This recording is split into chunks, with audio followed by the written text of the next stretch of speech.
If you're tired of being told your labs look normal, your weight gain is normal, and that exhaustion, irritability, and sleepless nights are just part of midlife, well, no, we're not doing that here. This podcast is where busy women over 40 learn how your metabolism actually works.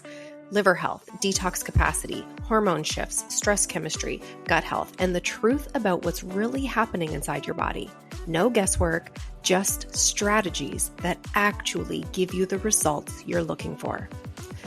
Follow the podcast and drop a comment with a topic you want to learn about next. And let's raise the standard of what normal actually means so you can feel absolutely amazing in your 40s and beyond. I'm Michele Scarlet, and let's dig into it. If your finances looked like your weight loss strategy, you'd probably be broke by now. You're spending randomly, no tracking, no plan, and just kind of hoping that things are going to magically work out. That's exactly how most women approach their health these days. They're guessing. And I get that that sounds harsh, but they're trying random diets, they're cutting carbs for 4 days, they're doing detox teas or looking for cleanses, or they're starting over every Monday and then wondering why nothing is changing.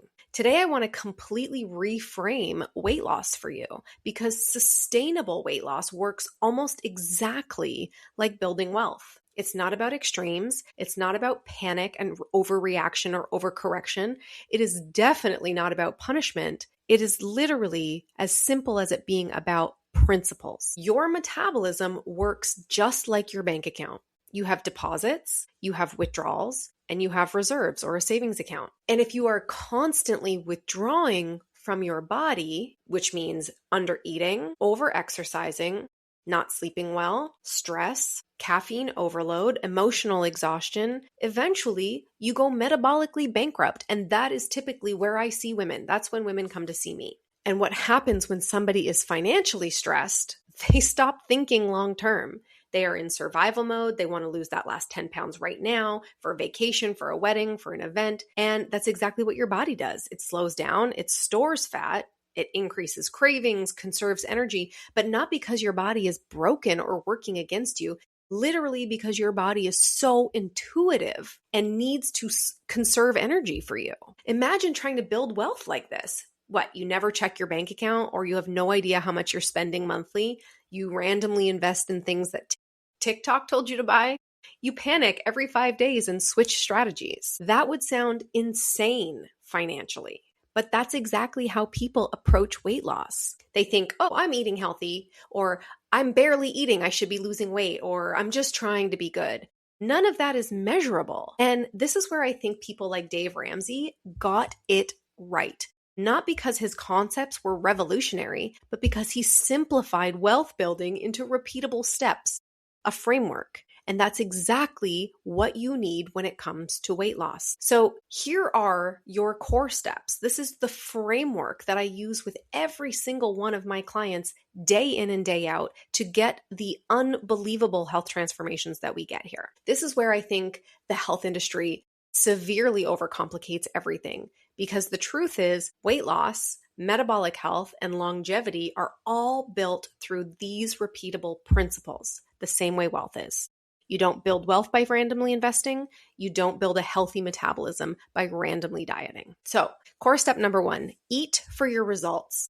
Most women are eating based on convenience, cravings, emotions, social situations, social media trends, but not results. And if your goal is weight loss, metabolic flexibility, or how I like to call body freedom, stable energy, hormonal support, or actually doing the work that needs to get done, then you cannot continue to guess.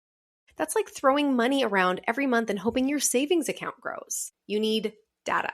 And yes, that means tracking. And not just randomly tracking, I mean accurately tracking, not eyeballing or pretty healthy or I'm trying. Data dictates direction. You don't want your dentist guessing which tooth to drill, and you certainly don't want your mechanic randomly replacing parts in your engine. And I'm pretty sure you don't want your husband guessing in the bedroom either. So why are we pretending that your body should respond to good enough or guessing? So when I say we need to track our food, I mean, we need to weigh it. We need to understand exactly which macros and which micronutrients are actually serving our body at the time when our body is most stressed. It also means giving you some food freedom. When you understand the data, you stop saying things like, I can't have, and you start saying things like, I don't want, because it's far more freeing to say, I'm choosing not to have that because I know how that makes my body feel versus I can't have that because Michelle's told me I can't. Think about the difference in how much freedom that would create in your body if you could say, I'm choosing not to. Core step number 2, sleep like it's your job. If you wanted to financially ruin someone, you'd make them exhausted because exhausted people make emotional decisions. Think about it. When you are exhausted, the last thing you are thinking about is meal prep. The last thing you are thinking about is going to the gym. The last thing you are thinking about is anything other than how do I survive this day? That means more caffeine, maybe extra carbs, a fatty meal because it feels really good. So that is an exhausted person making an emotional food decision. Same with the body. Poor sleep increases cravings, worsens insulin resistance, increases cortisol and stress hormones, slows your recovery, tanks motivation, and then women blame themselves for lacking discipline. No, your biology is overwhelmed. Sleep is metabolic infrastructure, and you need to take it seriously, not just getting 7 hours. I am talking full sleep hygiene. What time are you going to bed? What time are you getting up? Do you have a ritual? Are you looking at the TV or a screen before bed? Are we supporting our cortisol and our melatonin? Are we on a proper circadian rhythm? Are we seeing the sunset? Are we seeing the sunrise? These are all parts of getting that deep, restful sleep that we need to be able to eat for our goals, and then with the rest of the steps as they come. So core step number 3, move with intention. Ladies, stop punishing yourself with a workout. Stop saying the words, I have to go work out. And if that doesn't sound like you and you're like, I love the gym, are you in the gym burning calories? What that means is your intention with being in the gym to burn more calories than you are eating because you want fat loss. That's punishment. When I say you need to move with intention, you're not trying to burn off food. You're not destroying yourself 7 days a week with HIIT workouts. Intentional movement means building muscle, supporting insulin sensitivity, improving stress resilience, supporting detoxification pathways, creating metabolic demand. Wealth is built through smart investing, not panic spending, and your workouts should reflect that. Core step number 4, you need to reduce stress. You cannot heal in survival mode. And honestly, I think this is one of the biggest struggles for high functioning women, because externally we're successful, we're driven, we're A-type, we're going to get the job done. But internally, our nervous system is running like the stock market during a recession. It's constant pressure, it's constant output, it's constant stimulation, and the body interprets that stress as a threat. Threatened bodies hold on to weight, especially around the belly. So that's one piece of stress reduction. Stress reduction is certainly about the nervous system. And it's certainly, maybe financial stress or emotional stress and a lot of external stress. But oftentimes we see an internal stress. How are we talking to ourselves? Do we call ourselves fat? Do we hate our hair? Do we wish we looked like somebody else? Do we wish we were further along in our journey than somebody else? Are we comparing on social media? Are we addressing the imbalance in our gut? Are we addressing the imbalance in our hormones? Are we putting stress in our body because we are eating toxic food? These are internal and hidden stressors that we have to address if we want to also address the nervous system. You will not reach your weight loss goals if your internal dialogue is poor, if your gut health is poor, if your hormone systems are not working optimally. And that's why we work the way we do in a holistic way here at CoreFit. Core step number 5. You need to optimize detoxification. This is one of the biggest missing pieces in fat loss conversations. Your body stores toxins in fat, which means if detox pathways are sluggish, the body will continue to resist letting go of fat. Now add on alcohol, ultra-processed foods, plastics, constipation, poor bile flow, low minerals, chronic stress, and the body becomes overloaded. Guys, I have lived this over and over again, and I continue to tell my story that my body just stopped working. And I don't mean I wasn't continuing to be high functioning. I am very high functioning. I am A-type. I'm very driven. You will never see me stop until my body told me it wasn't going to work for me anymore. I gained 25 pounds in 3 months. My routine didn't change. I had no idea what was going on until I looked under the hood. I was completely overloaded with toxins. And this is why two women can eat the exact same calories and get completely different results. The terrain, your internal terrain, matters so much. Core step number 6, target the root causes. This is where testing, functional lab testing, changes everything because we stop guessing. We can now investigate. Maybe the issue is gut dysfunction or hormone imbalance or mineral depletion or poor detoxification, inflammation, insulin resistance, hidden infections.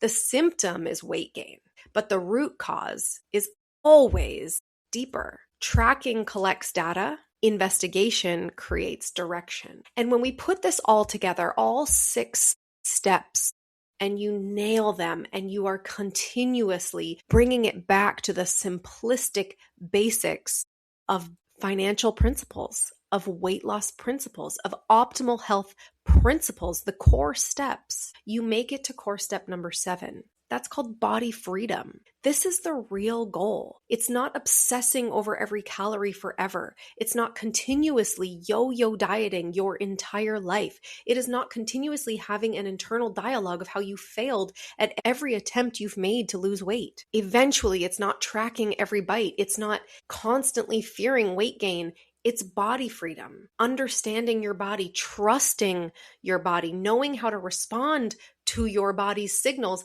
the same way financially successful people understand money. They don't panic over every dollar because they understand the system. That's what we want for your metabolism, not perfection. We want freedom. I am so grateful to be living in body freedom after many years of constant stress, of my health declining. I now understand how important the principles are in my day-to-day life, and now I'm able to live in body freedom. Sometimes we call this metabolic flexibility. And this is where you can have the flexibility to enjoy the glass of wine on a date night or a girls' weekend and not even be concerned that Monday morning you get on the scale and you're 5 pounds up. I had a client the other day tell me she was sick for 2 weeks, barely eating on the couch. She thought for sure she was going to have lost weight, and she actually thought that was a good thing. She got on the scale 5 pounds heavier. She couldn't believe it. This is what I mean. You don't even need to be thinking about this when you hit that body freedom piece. What also comes into mind when I think about body freedom is when you do ride the stress waves of life, you are going to be so in tune with your body's signals that long before you get completely burnt out again, you are going to know what you need to be doing. You just go back to the steps. Wait a minute, I need to dial in my food. I need to start tracking again. Yep, that was it. That's all I needed to do. Wait, am I moving with intention or am I moving with punishment? How am I talking to myself? Have I been sporting detox lately? I'm not actually sleeping well. You can go back to those basic core steps over and over and over again, and you will never fall off track again. Most women are trying to skip the steps. They want advanced investing strategies before they even stabilize their finances. They want investing strategies for people who have $100 million when they haven't even saved $1,000. And that's exactly what happens in fat loss. Women jump from program to program. They jump from fasting to trying keto to doing detoxes to trying supplements and fat burners and more cardio and more weights and back to Pilates. They try extreme calorie deficits before they've even built a stable metabolic foundation. And that isn't a discipline problem, it's a strategy problem. And once you understand the principles, the core steps, everything changes. If you want to understand where your metabolism actually is right now, take my metabolism quiz. It'll help you identify which core step your body is missing most right now. The link is in the show notes, and if this episode helped you, make sure you subscribe, leave a review, and send this to a woman who's tired of guessing with her body. If you're looking for more information on how you can work with me, you can head to my website at www.michelescarlet.com or find me over on Instagram at @MichelleScarlet_. And this information will also be provided in the show notes.